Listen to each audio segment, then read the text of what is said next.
Saudara, penyidikan dugaan korupsi kuota haji dimulai. Tapi siapa tersangkanya dan bagaimana agar kasus ini bisa diusut tuntas dan transparan? Kita akan ulas bersama juru bicara KPK Budi Prasetyo. Selamat pagi Mas Budi. Selamat pagi Mas Mario, Mas Zainur, selamat pagi. Terima kasih Mas Budi sudah bergabung, dan juga peneliti Pusat Kajian Anti Korupsi Universitas Gadjah Mada Zainur Rohman. Mas Zainur, selamat pagi. Selamat pagi Mas Mario, Mas Budi. Terima kasih Bapak sudah bergabung di Dialog Sapa Indonesia pagi hari ini. Saya ke Mas Budi terlebih dahulu. Mas Budi, bagaimana menjelaskan KPK menyebut taksiran awal kerugian negara hingga 1 triliun rupiah. Perhitungannya seperti apa kalau bisa dijelaskan, Mas? Ya, Mas Mario, jadi perkara ini kan berangkat dari kerjasama pemerintah Indonesia dan pemerintah Arab ya, untuk memangkas antrean atau waktu tunggu ibadah haji para jemaah dari Indonesia. Di mana dalam kuota reguler ya, kita ketahui masa tunggunya bisa sampai sekitar 20 tahun. Sehingga dengan panjangnya masa tunggu tersebut, kemudian pemerintah Indonesia ke Arab Saudi untuk mendiskusikan bagaimana kita bisa memangkas panjangnya waktu tunggu tersebut. Kemudian pemerintah Arab memberikan kuota tambahan sebesar 20.000 ya, itu tentunya adalah untuk kuota reguler ya, untuk memangkas antrean sebagaimana tujuan awal. Namun demikian dalam pelaksanaannya dari 20.000 kuota tambahan yang semestinya untuk reguler tersebut, kemudian di-split menjadi 50-50 ya, 10.000 untuk reguler, 10.000 untuk khusus. Ya. Padahal kalau kita merujuk pada ketentuannya adalah jika memang dilakukan split seperti itu adalah 92% untuk haji reguler dan 8% untuk kuota khusus ya, di mana dalam pengelolaan atau penyelenggaraan haji tersebut reguler itu kan dilaksanakan oleh Kementerian Agama ya. Sedangkan untuk yang khusus itu diselenggarakan oleh agen travel begitu ya, di mana pada tahapan awal adalah para calon jamaah ini kan membayar di awal begitu ya, yang uangnya itu dikelola di BPKH. Oleh karena itu dalam proses penyelidikannya kemarin, KPK juga mendalami dari pihak BPKH terkait dengan aliran uang yang masuk untuk memastikan apakah betul split itu terjadi 50-50. Nah, ketika uang sudah masuk di BPKH, tentunya itu juga menjadi ranah keuangan negara. Oleh karena itu, dalam penyidikan perkara ini KPK menggunakan pasal 2, pasal 3, yaitu kerugian keuangan negara. Nah, mengapa demikian? Dengan adanya split yang tidak semestinya tersebut ya dari sisi angka, tentu kemudian ada selisih, Mas Mario ya, yang semestinya 18.400 ya, atau 92% dari 20.000 itu dikelola oleh Kementerian Agama melalui kuota reguler, dengan diskresi tersebut menjadi 10.000. Artinya ya, ada sekitar selisih kuota 8.400 yang semestinya untuk reguler namun bergeser menjadi kuota khusus. Nah, tentu di situ juga ada perbedaan harga, kemudian nanti costing yang sebetulnya itu seperti apa, itu nanti akan dihitung ya, akan dihitung oleh BPK selaku auditor negara yang membantu dalam proses penanganan perkara ini, khususnya dalam penghitungan keuangan negara. Dari hitungan awal yang dilakukan oleh penyidik KPK, dugaan kerugian negaranya berkisar di atas lebih dari 1 triliun ya, diantaranya metode hitungnya dari itu, dari selisih, kemudian nanti tentu akan dihitung costing yang sebetulnya itu berapa. Dan lebih penting Mas Mario, kami sampaikan bahwa di sini juga ada dugaan aliran uang ya dari para penyelenggara ibadah haji ini kepada pihak-pihak tertentu. Artinya ini kan ada semacam bisa dibilang kickback atau bisa dibilang ya gratifikasi dan sebagainya ya. Nanti kita masih akan telusuri itu, namun demikian yang pasti dalam perkara ini kami menggunakan pasal 2, pasal 3 karena memang di situ ada dugaan kerugian negara yang timbul akibat adanya diskresi penentuan kuota haji ini. Begitu Mas Mario.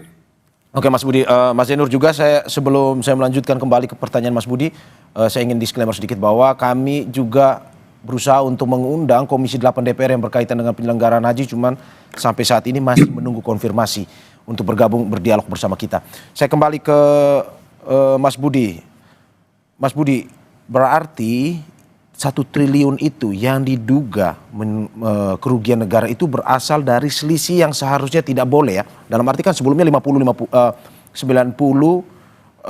dan 8%. Tapi akhirnya 50-50. Berarti 42%-nya inilah yang menjadi selisih kerugian negara tersebut ya. Ya, kira-kira seperti itu Mas Mario. Jadi kita berangkat dari selisih tersebut. Untuk itu dalam proses penyelidikan ataupun di proses penyidikan, KPK akan mendalami ya, seperti apa pengambilan diskresi itu. Perintah-perintahnya kita akan dalami dari siapa, seperti apa, apakah memang top down atau bottom up ya. Karena kan di sini juga ada kepentingan-kepentingan dari para penyelenggara ibadah haji. Apakah itu murni bisnis atau memang ada upaya untuk membuat supaya kuota khusus yang nantinya dikelola oleh penyelenggara swasta itu menjadi bertambah. Tentu itu juga kita dalami. Oleh karena itu, dalam perkembangannya KPK tidak hanya melakukan cegah ke luar negeri pada pihak dari Kementerian Agama, tapi juga dari pihak swasta. Begitu, Mas Mario. Oke. Mas Budi, saya masih lanjut ke Anda. Sebenarnya yang dilihat KPK ini soal bagaimana adanya perubahan aturan dari sebelumnya 8% untuk kuota 20.000, kuota tambahan 20.000 itu, ataukah sebenarnya korupsi ada menguntungkan orang-orang pihak tertentu dan merugikan negara? Sebenarnya korupsi aturan atau korupsi apa sebenarnya? Kebijakan atau apa sebenarnya? Nah, ini berkaitan Mas Mario. Jadi kalau kita flashback tadi sebagaimana saya sampaikan di awal, tujuan dari penambahan kuota adalah untuk memangkas antrean ibadah haji reguler ya. Ya, artinya itu seharusnya diperuntukkan untuk reguler seluruhnya 20.000. Namun demikian kemudian ada diskresi menjadi 50-50. Ya. Padahal sesuai ketentuan ya, pembagian itu jika memang mau dilakukan adalah 92% dan 8% ya untuk khusus gitu ya. Namun demikian faktualnya adalah 50-50. Dengan adanya diskresi itu tentu kemudian ada pihak-pihak yang diuntungkan ya.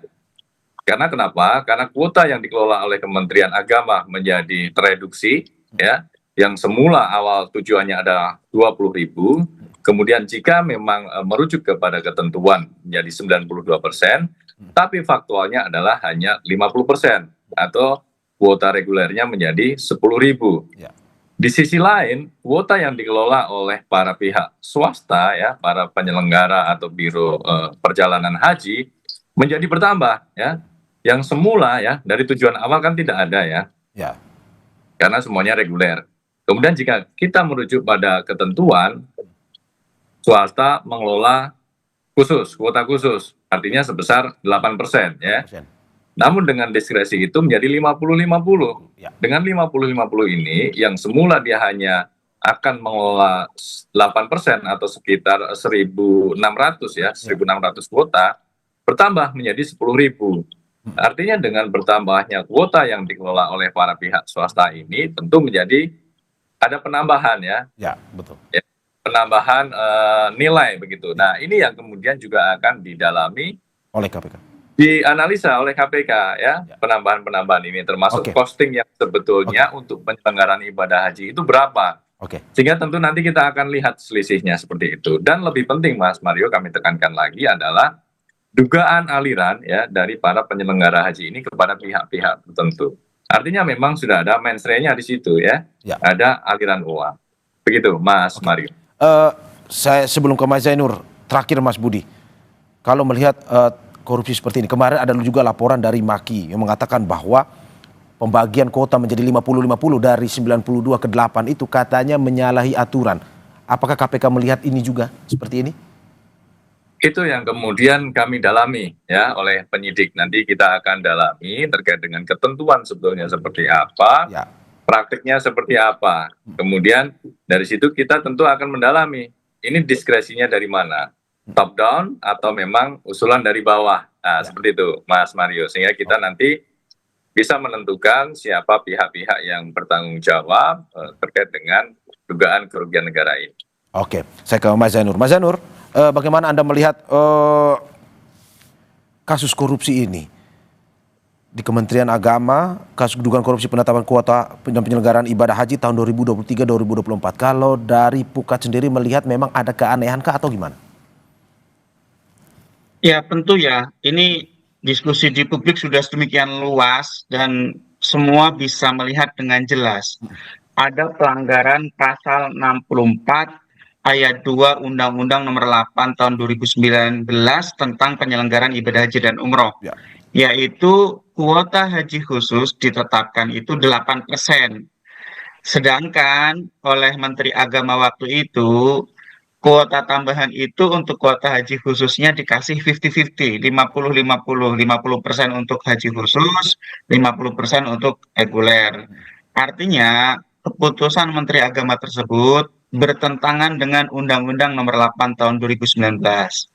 Nah, bertentangan dengan undang-undang itu merupakan perbuatan melawan hukum. Sehingga kalau mau menggunakan perspektif Undang-Undang Tipikor, itu memenuhi rumusan unsur delik di dalam pasal 2 ayat 1, atau yang kedua di dalam pasal 3 yaitu menyalahgunakan kewenangan. Ya. Ya, misalnya dia tidak punya kewenangan untuk membagi rata tapi dia bagi rata. Jadi menurut saya dari aspek itu sebenarnya sudah sangat jelas. Ya. Ada perbuatan melawan hukum yang dilakukan oleh Menteri Agama waktu itu. Pertanyaannya kemudian Mas Mario, Ya. apakah perbuatan melawan hukum itu masuk merupakan pelanggaran hukum administratif atau perbuatan melawan hukum pidana? Ya.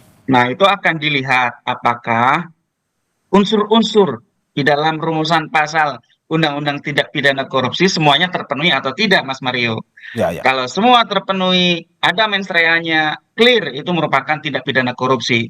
Tapi kalau tidak terpenuhi, maka mungkin tindak pidana yang lain. Atau yang kedua adalah pelanggaran hukum administrasi. Mengapa saya katakan tindak pidana yang lain? Karena ini ada dua hal, Mas Mario. Ya. Yang pertama, di dalam Undang-Undang Nomor 8 tahun 2019 tentang penyelenggaraan ibadah haji dan umroh, itu di sana ada larangan untuk memperjualbelikan kuota haji. Bagi yang melanggar terancam pidana 8 tahun penjara, Mas Mario. Ya.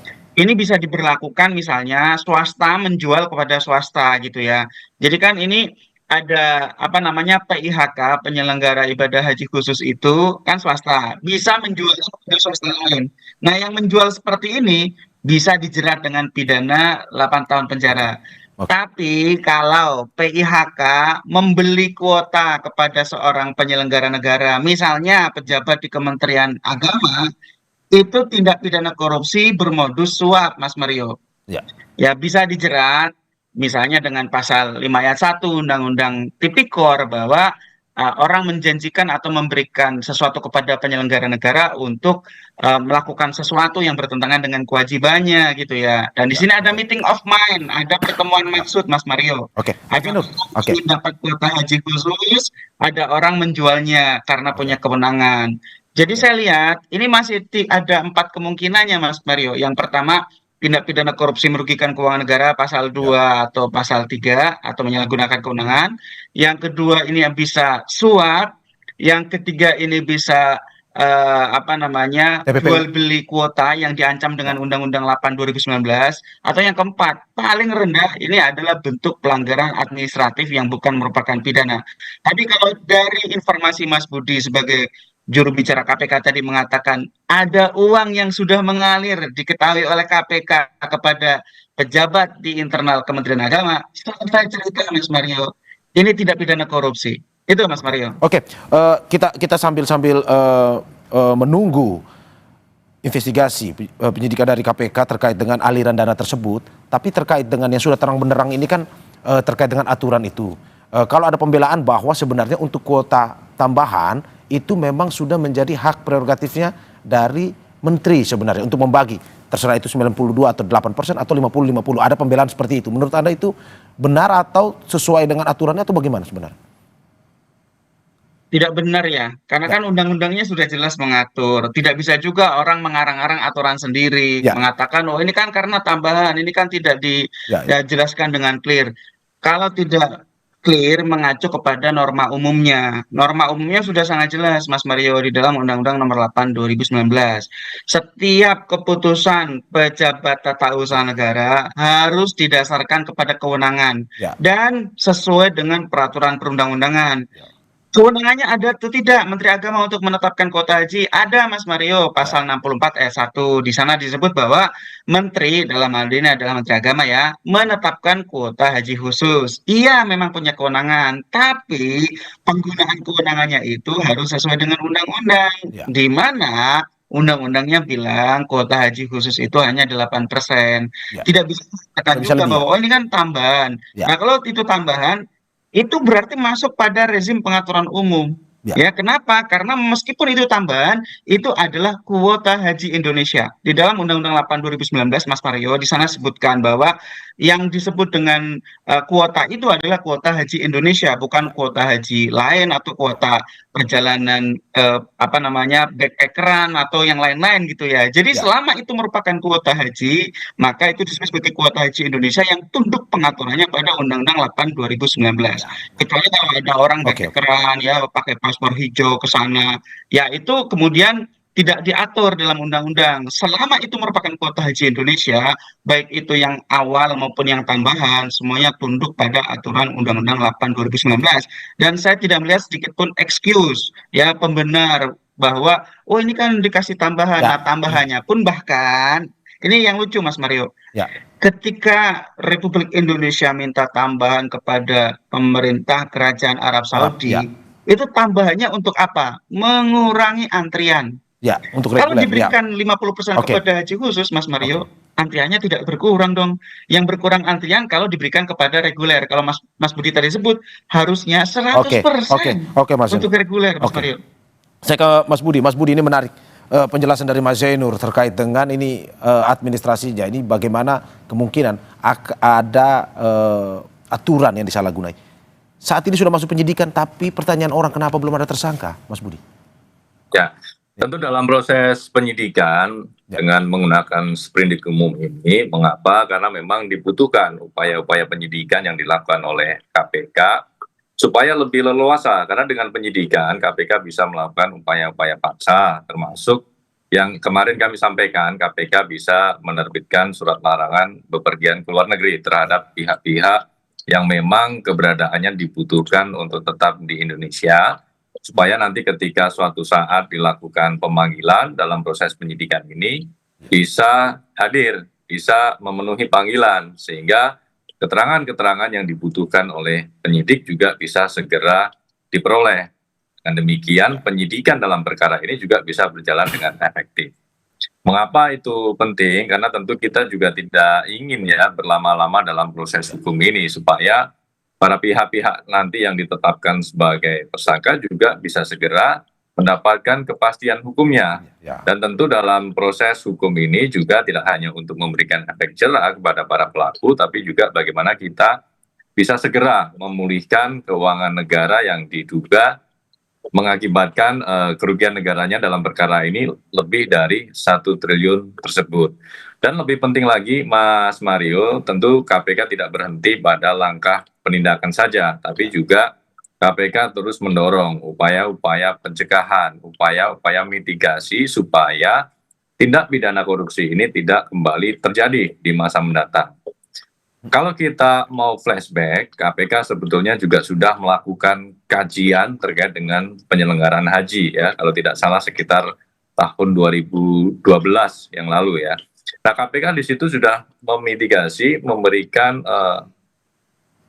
identifikasi ruang-ruang yang rawan terjadinya korupsi dalam siklus atau dalam rangkaian ibadah haji tersebut, dan KPK juga sudah memberikan rekomendasi untuk perbaikannya. Nah, saat ini KPK juga masih melakukan kajian kembali, dan tentu itu akan menjadi rekomendasi yang positif ya untuk langkah-langkah pencegahan berikutnya. Jadi kita tentu tidak ingin tindak pidana korupsi ini kembali terulang di masa mendatang. Oke, Mas Budi, kita lihat ada 3 orang yang dicekal. Apakah memang dicekal ini dalam proses penyidikan ini, dicekal ini untuk membantu penyidikan yang lebih mudah pastinya, ataukah memang kita bisa membaca ini sebagai potensi tersangka atau bagaimana sebenarnya, Mas? Tentunya pada saat ini kita membacanya adalah pihak-pihak yang dilakukan cegah ke luar negeri adalah keberadaannya dibutuhkan untuk tetap di Indonesia, Ya. supaya bisa membantu memberikan keterangan kepada penyidik dalam proses penyidikan ini. Begitu, Mas Mario. Oke, Mas Budi. Sambil tadi kita melihat apa yang disampaikan oleh Mas Zainur bahwa sampai saat ini penyidikan masih berlanjut, aliran dana pun masih ditelusuri. Tapi kita lihat sepertinya ada dugaan aturan kebijakan yang diambil. Apakah mungkin jika nantinya kita berandai-andai saja, kalau KPK tidak menemukan aliran dana, pada akhirnya misalkan tidak ada aliran dana, tetapi memang ada kesalahan kebijakan yang 92,8% jadi 50-50. Apakah mungkin ini bisa juga ditindak dan akan ada tersangkanya? Ya, tentu KPK dalam proses hukumnya adalah berangkat dari alat bukti, berangkat dari kewenangan-kewenangan KPK, ya. Karena di sini KPK melihat memang ada dugaan tindak pidana korupsinya, maka kemudian KPK masuk. Kalau tadi disampaikan oleh Mas Zainur ya, ada beberapa poin ya, misalnya dugaan maladministrasinya sampai dengan dugaan tindak pidana korupsinya. Artinya kalau kita melihat secara keseluruhan, maka perkara ini cukup paripurna ya, artinya dari awal sudah disetting bagaimana diskresi regulasi yang kemudian di ujungnya adalah di situ ada meeting of mind-nya adalah ada aliran-aliran itu. Nah, inilah rangkaian yang nanti akan didalami oleh penyidik. Mulai dari awal ya, terkait dengan diskresi regulasinya, kemudian nanti pelaksanaan regulasinya, kemudian sampai dengan akhirnya uang ini ya mengalir kemana, ya dari siapa kepada siapa. Begitu, Mas Mario. Berarti dalam arti bahwa KPK yakin bahwa dengan maladministrasi paripurna juga rencana ini untuk pada akhirnya ada aliran dana untuk menguntungkan pihak tertentu dan merugikan negara. Maksudnya seperti itu ya? Ya, demikian Mas Mario. Oke, saya ke Mas Zainur. Mas Zainur, bagaimana Anda melihat pencekalan yang dilakukan oleh KPK kepada 3 orang ini?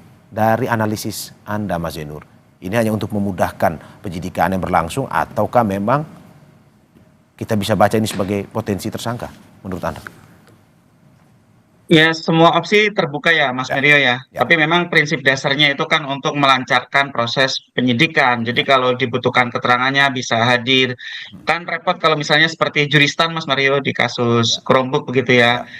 Ini saksi kemudian jadi tersangka, tapi kalau lari ke luar negeri atau berada di luar negeri lah, kita jangan sebut lari ya, berada di luar negeri susah untuk melakukan pemeriksaan, sehingga pencegahan itu sangat dibutuhkan agar bisa kooperatif, bisa membantu proses penyidikan hingga tuntas, dan jika satu saat ada yang ditetapkan sebagai tersangka, tidak repot bagi penyidik untuk mengejar ke luar negeri, dan mengejar ke luar negeri itu juga belum tentu berhasil menangkapnya begitu kan, sehingga ya memang ini merupakan langkah yang dibutuhkan oleh penyidik agar penyidikannya bisa berjalan dengan lancar. Dan memang ini kan baru tahap penyidikan yang belum ada tersangkanya ya. Jadi tahap penyidikan itu kan kalau menurut KUHP yang pertama adalah mencari alat bukti guna membuat terang pidana dan mendapatkan tersangkanya gitu ya. Sehingga memang langkah selanjutnya dari KPK ini adalah untuk mendapatkan tersangkanya gitu. Karena kalau KPK itu menetapkan status perkara menjadi penyidikan, artinya KPK sudah mendapatkan alat bukti yang menunjukkan telah terjadinya tindak pidana sebagai kesimpulan dari penyelidikan gitu ya. Itu kalau di KPK kan satu langkah lebih maju daripada aparat penegak hukum lain dalam proses itu. Sehingga ini sekarang KPK berfokus kepada siapa-siapa saja yang turut serta melakukan tindak pidana atau bahkan bukan turut serta yang melakukan gitu ya. Jadi mulai dari siapa yang menerima aliran dana, siapa yang memberikan aliran dana, siapa yang mengambil kebijakan secara melawan hukum, siapa yang kemudian ikut bermufakat jahat, membantu bersekongkol, itu semua nanti akan dipetakan dan dilihat peran serta masing-masing, tingkat kesalahannya, dan kemudian nanti penyidik berdasarkan alat-alat bukti yang dimiliki akan melakukan penilaian apakah seseorang itu dengan alat bukti yang tersedia bisa ditetapkan sebagai tersangka atau tidak. Jadi ini memang proses yang wajar ketika melakukan pencegahan, dan pencegahan ini kan juga memang salah satu bentuk upaya paksa, Mas Mario ya. Orang kehilangan kemerdekaan untuk bepergian ke luar negeri, sehingga harus digunakan sebaik-baiknya oleh KPK hanya 6 bulan. Nah, 6 bulan ini KPK harus sampai pada kesimpulan sehingga nantinya orang itu jelas apakah kemudian statusnya akan seperti apa. Ya meskipun juga Ya sebenarnya tidak ada kewajiban bahwa 6 bulan itu harus selesai, tetapi ya publik meminta kepada KPK juga jangan jangan lama gitu ya. Kalau kasus sampai lama berlarut-larut berulang tahun, kadang-kadang ada kasus yang bertahun-tahun tidak selesai, itu menimbulkan ketidakpastian hukum Oke. dan berpotensi juga untuk melanggar hak-hak dari pihak-pihak yang terkait gitu. Meskipun sekali lagi Mas Mario, Ya. pencegahan itu tidak selalu berujung pada penetapan tersangka. Ada banyak juga yang dicegah ujungnya hanya menjadi saksi, tapi juga ada banyak juga yang berujung pada penetapan Oke. tersangka. Mas Mario. Oke, saya ke Mas Budi. Mas Budi terakhir, kalau kata Mas Janur jangan lama-lama lah.